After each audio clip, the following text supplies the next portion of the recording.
There is an old rule in diplomacy, and it is so simple that most people forget it exists. If you want help, you do not start by burning down the house and then handing your neighbor the ashes. Every president learns that rule.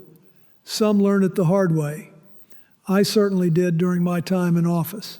But what I watched today, and I mean this sincerely, I have never seen anything like it in my lifetime in public service. The President of the United States stood in front of cameras and told the United Kingdom and France, our two closest and oldest allies on this planet, that a war he started, a strait his decisions forced shut, is now their problem. Not a shared burden, their problem. He told them to go handle it. And then, one by one, our allies responded, not with warships, with closed doors. Now, before we go any further, I want to be direct with you about something. We need to talk about what it actually means when nations like Spain and Italy, countries that host American military bases on their soil, begin shutting their doors to U.S. warplanes. That is not a diplomatic spat. That is the sound of an alliance cracking under weight it was never designed to carry. And towards the end, I am going to walk you through 3 very different roads this could take, because one of them keeps me up at night. So let me lay out what happened. The Strait of Hormuz, one of the most vital shipping channels on Earth, roughly 20% of the world's oil passes through it on any given day, has been effectively closed as a direct consequence of this administration's military campaign against Iran. We are talking about a narrow waterway, barely 21 miles wide at its tightest point, connecting the Persian Gulf to the open ocean. Every barrel of crude from Saudi Arabia, the UAE, Kuwait, Iraq, and Qatar flows through that corridor. The president ordered strikes against Iran. He chose escalation over negotiation. And the predictable result was that Iran choked off the strait. Every shipping and energy analyst on the planet warned this exact outcome. It happened anyway. Now here is where things take a turn that would be unbelievable if I had not watched it unfold in real time. Rather than owning the fallout, the president went before the American people and told the United Kingdom, our closest and most enduring partner, to, and these are his words, build up some delayed courage and go straight to the strait. Just take it. Let that sit with you for a second. The man who lit the fire is telling the neighbors to grab their garden hoses. Hours later, Secretary of Defense Hegseth picked up the same tune. He publicly questioned whether the Royal Navy, a force that has fought beside Americans in every major conflict since the Second World War, was prepared to handle the situation on its own. He said, last time I checked, there was supposed to be a big bad Royal Navy. Now, I want to be fair. There is a legitimate conversation to be had about burden sharing among allies. I had that conversation many times when I was president. Before we took action in the Balkans, before we committed forces anywhere, we sat down with our partners, we picked up the phone, we brought people into the room. That is how coalitions work. But there is a universe of difference between asking a partner to share a load and dumping your wreckage on their lawn while mocking them for not cleaning it up fast enough. That is not burden sharing. That is abandonment dressed in bravado. And the president was not finished. He then turned to France, our oldest ally, the nation that sent ships and soldiers to help win American independence before we were even a real country. He said, if France or some other country wants to get oil or gas, they will go up to the strait and they will fend for themselves. He actually said the words, we have nothing to do with that. What happens in the strait, we are not going to have anything to do with. He minimized the threat entirely. He described it as a machine gun from the shore, a few bullets at a ship, maybe a small missile over the shoulder. And then he said, that is not for us. That will be for France. He said it twice. That will be for France. Most people think this is just Trump being Trump, running his mouth for the cameras. In reality, this is the commander-in-chief formally walking away from a security guarantee that has underpinned the global economy since 1945. The United States Navy has kept those shipping lanes open for decades, not as a favor to Europe, but because American prosperity depends on the free movement of oil. The Fifth Fleet has been stationed in Bahrain for precisely this reason. When you walk away from that commitment, you are not punishing Paris or London. You are punishing every American who fills a gas tank, every farmer who pays for diesel, every small business owner watching shipping costs climb while nobody in Washington takes the call. And here is what concerns me most. The Allies are not just shrugging this off, they are responding with their actions. Yesterday, Spain closed its airspace to all American military aircraft involved in the Iran operation. Spain, a NATO member since 1982, told U.S. warplanes they could not fly over Spanish territory. Today, Italy followed. Rome denied landing rights at every American air base in Sicily, including Naval Air Station Sigonella, which has been a cornerstone of U.S. Mediterranean operations since the Cold War. Sigonella was the base American P-3 Orion aircraft flew from to track Soviet submarines across the Mediterranean. It was central to operations in Libya in 2011. It has been an indispensable staging point for every major American action in that region for half a century. And now it is closed to us because our own allies do not trust us enough to let us use it. Now, to understand how extraordinary that is, you have got to understand how these base agreements actually work. I saw it firsthand. These arrangements are built on decades of careful relationship, treaty negotiation, status of forces agreements, constant quiet coordination between diplomats and military officials at every level. Retired Lieutenant General Mark Hertling, who once commanded U.S. Army Europe and knows those bases better than almost anyone alive, put it as plainly as anyone could. He said, "We build trust in drops, drop by drop, over 80 years. And what we have built in drops, we have thrown away in buckets." He also pointed out something that should trouble every one of us. He said the damage is no longer confined to disagreements between governments. Our allies are looking at the American people themselves now and asking, "What is wrong with you? How can you allow this to continue?" That is a man who spent 4 decades in uniform, and he is telling you the problem has spread beyond any single administration. It is becoming a question about whether America as a country can be relied upon at all. And here is the part that should make every American stop and pay close attention. I want you to follow this thread carefully because it connects to a much bigger pattern. While our president is pushing allies away with both hands, he is rolling out the welcome mat for our adversaries. Today, a Russian oil tanker arrived in Cuba despite a Trump-imposed embargo on all fuel shipments to that island. Think about that for a moment. The president placed a blockade on Cuba. Russia sailed right through it. And the White House apparently granted Moscow special permission to do so. Russia, the same country that is actively providing intelligence and targeting assistance to Iran, the very nation our forces are engaged against. We are bombing Iran.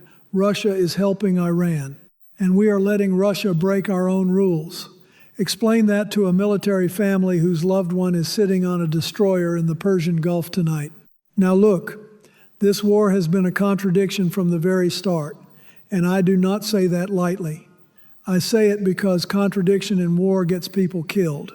The president has repeatedly implied the operation is nearly finished.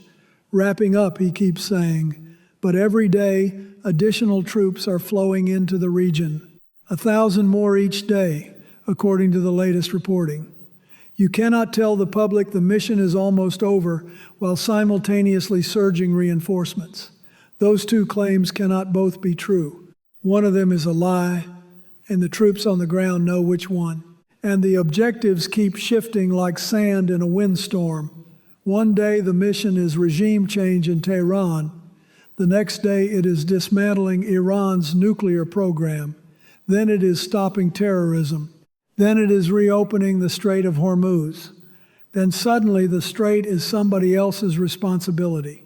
Even Secretary of State Rubio, when pressed on the specifics, narrowed the mission down to Iranian missiles, their Navy, and their Air Force. He did not mention the nuclear program. He did not mention regime change. He did not mention terrorism. And he absolutely did not mention the strait, the very waterway this administration's actions forced shut in the first place. Most people think the confusion is just sloppy communication from a chaotic White House. In reality, the shifting objectives are the strategy. If you never commit to a single measurable goal, you can never be held accountable for failing to achieve it. That is not how you conduct a military campaign. That is how you dodge responsibility while people are in harm's way. Let me tell you something. It goes even deeper than the contradictions on the battlefield. Reuters reported, citing multiple sources inside the State Department, that the administration's top arms control official, the person whose entire job is preventing nuclear proliferation, has been reassigned to organize an international summit on Antifa. During an active war with a country that the president himself claims is pursuing nuclear weapons, the person responsible for stopping that outcome has been pulled off the assignment to chase a domestic political talking point. If that does not alarm you, I am not sure what will. Former U.S. Ambassador to Russia, Michael McFaul, called this the greatest threat to the NATO alliance in the entire Trump era. And he did not mince his words. He said he is scared by it. Now, when a career diplomat who served as ambassador to Moscow tells you he is scared, that is not performance. That is a warning. McFaul reminded us that when this administration came in, the president did not simply neglect our allies. He threatened to take Greenland from Denmark by force. He called Canada the 51st state. He slapped tariffs on allied nations with no coherent economic or security rationale. And then he launched a war without consulting any of them. McFaul called what we are watching a self-inflicted wound. He is right. Every bit of the pushback we are seeing now, from Madrid to Rome, is a direct consequence of choices this president made. Not our enemies, us. So where does all of this leave us? I see 3 roads ahead, and I want to walk through each of them honestly. The first road is the narrow one, but it is still open. The president is scheduled to address the nation tomorrow. He could use that moment to define clear, limited objectives. He could pick up the phone and begin repairing enough trust with London and Paris and Rome and Madrid to rebuild a functioning coalition.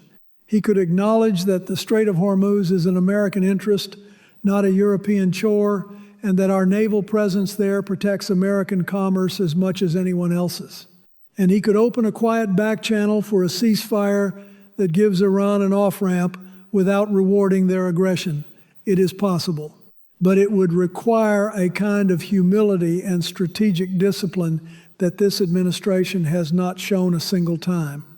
The window is there. It is closing by the hour. The second road, and I am afraid this is where we are heading, is the long grind. No resolution, no coalition, no clear end game. Just an open-ended military commitment in the Middle East with shrinking allied support, rising costs, and mounting risk. Oil prices stay elevated, squeezing household budgets across every state. NATO trust erodes month after month. The American public, 82% of whom already oppose this conflict, according to recent polling, grows angrier and more fatigued. Meanwhile, China and Russia watch contentedly from the sidelines as the United States burns through credibility and treasure in a war of its own making. This is the path where nobody wins and everybody pays, and it can last years. The third road is the one that keeps me staring at the ceiling at 3 a.m. Escalation spirals beyond anyone's ability to contain it. Iran retaliates against a U.S. vessel or a base in the Gulf.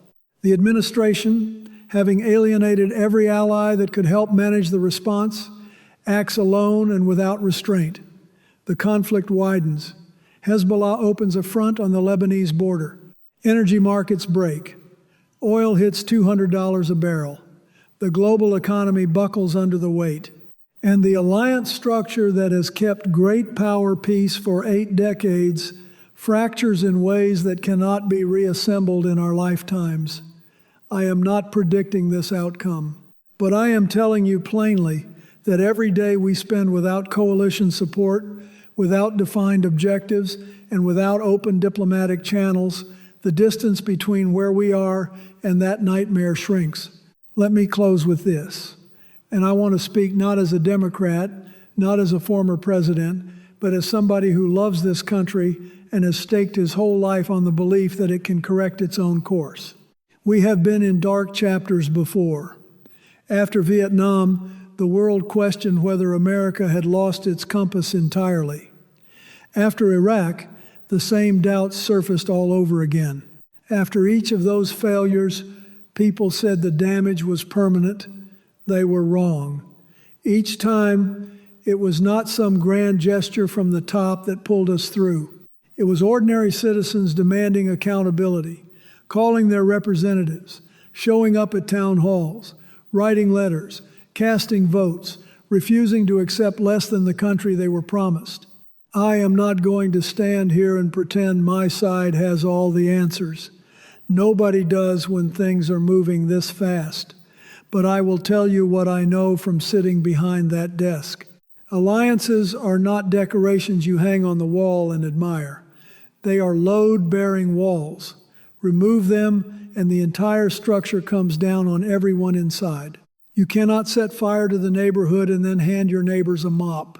The president speaks tomorrow night. Listen carefully, not just to what he says, but to what he leaves out. Are there defined objectives? Is there an acknowledgement that we broke this and must own the repair? Is there any signal that this administration understands you cannot lead a coalition you have spent months insulting and threatening? If those answers are missing, then we know what we have to do. Because the one truth I carried out of that office, the thing 8 years only made more certain for me, is that the American people are better than their worst moments. We have always been better than our worst leaders, always have been, always will be. We just have to decide together to prove it one more time. Thank you for listening. God bless you, and God bless the United States of America.